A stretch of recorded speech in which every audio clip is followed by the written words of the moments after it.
Hello everyone, welcome to our channel RS love birds. ఎలా ఉన్నారు? అందరూ బాగున్నారని అనుకుంటున్నాను. ఈరోజు మన ఛానల్లో the most tasty and healthy fibre and protein rich food అయినటువంటి బీరకాయ పప్పు గురించి తెలుసుకుందామా? సో ఇంకెందుకు ఆలస్యం అండి, వెంటనే వచ్చేయండి, రెసిపీ చూసేద్దాం. ముందుగా మనం స్టవ్ వెలిగించుకొని అందులో 2 table spoons oil, 1 table spoon ఆవాలు, 1 టేబుల్ స్పూన్ జీలకర్ర, 4 వెల్లుల్లి రెబ్బలు, 2 ఎండుమిరపకాయలు వేసుకొని ఆయిల్లో చిటపటమననివ్వాలి.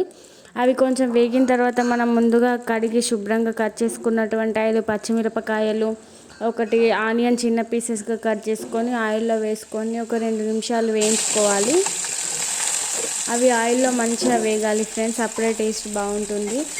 అందులోనే 2 రెమ్మల కరివేపాకు వేసుకొని కూడా దోరగా వేయించుకోవాలి.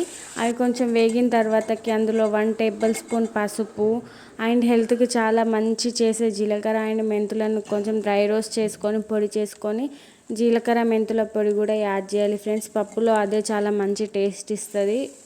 అవి కొంచెం వేగిన తర్వాత మనం ముందుగా కడిగి అరగంట సేపు నానబెట్టుకున్నటువంటి పెసరపప్పు వేసుకొని ఆయిల్లో కలుపుకొని ఒక 2 నిమిషాలు వేగనివ్వాలి. అది వేగిన తర్వాత అందులోనే మనం కట్ చేసి పెట్టుకున్నటువంటి ఒక టమోటా చిన్న పీసెస్గా కట్ చేసుకొని అందులో వేసేయాలి ఫ్రెండ్స్. తర్వాత the most fibre rich food అయినటువంటి బీరకాయను చిన్న పీసెస్గా కట్ చేసుకొని అందులో వేసుకొని ఒక 2 నిమిషాలు లో ఫ్లేమ్లోనే వేగనివ్వాలి. అప్పుడే బీరకాయలు లోపలి నుంచి వేగుతాయి ఫ్రెండ్స్. అవి వేగేంతవరకు క్యాప్ పెట్టుకుందాము. నెక్స్ట్ అవి వేగేంత లోపల మనం సింక్లో ఉన్న గిన్నెలను మొత్తం క్లీన్ చేసుకోవాలి. మార్నింగ్ నుంచి ఏం చేయలేదు ఫ్రెండ్స్, కొంచెం టైం సేవ్ అవుతుంది, పని కూడా అయిపోతుంది కదా ఫ్రెండ్స్ అది వేగేంతవరకు. అందుకే ఇక్కడ గిన్నెలు క్లీన్ చేస్తున్నాం.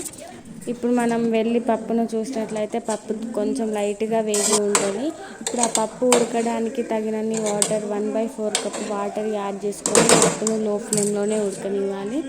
మనం ఏ వంట చేసినా కూడా లో ఫ్లేమ్లో ఉడికిస్తే ఆ యొక్క ఫుడ్ టేస్ట్ అనేది చాలా బాగా ఉంటుంది. అలాగే గ్యాస్ కూడా సేవ్ అవుతుంది ఫ్రెండ్స్. ఎప్పుడు హై ఫ్లేమ్లో పెట్టి కుక్ చేయొద్దు, అట్లా గ్యాస్ వేస్ట్ అయిపోతుంది. అలాగే టేస్ట్ కూడా అంత బాగుంటుంది. లో ఫ్లేమ్లో కుక్ చేస్తేనే టేస్ట్ బాగుంటుంది.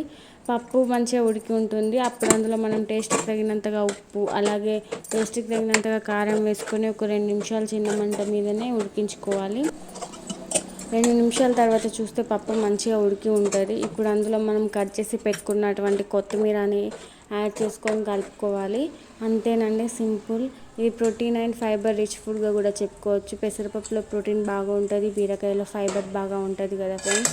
చాలా బాగుంటుంది టేస్ట్ కూడా. ఇది వేడి వేడి అన్నంలో సర్వ్ చేసుకొని ఒక ముక్క ఆవకాయ అలాగే ఒక అప్పడం వేసుకొని తింటే చాలా బాగా టేస్ట్ ఉంటుంది. ఒకసారి మీరు మీ ఇంట్లో వండుకొని చూడండి ఫ్రెండ్స్. అంతేనండి, సింపుల్. ఎంత బాగుంది చూడండి. మీకు రెసిపీ నచ్చినట్లయితే please like and share and subscribe to my channel.